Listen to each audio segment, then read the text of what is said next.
இந்த மண்ணில விளைஞ்ச கதை இது, ஈர நெஞ்சில நனைஞ்ச கதை இது.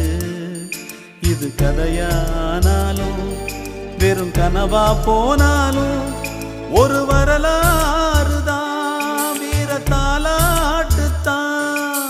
கதை போல தோணும் இது கதையும் இல்ல, இத கலங்காம கேட்கும் ஒரு இதயம்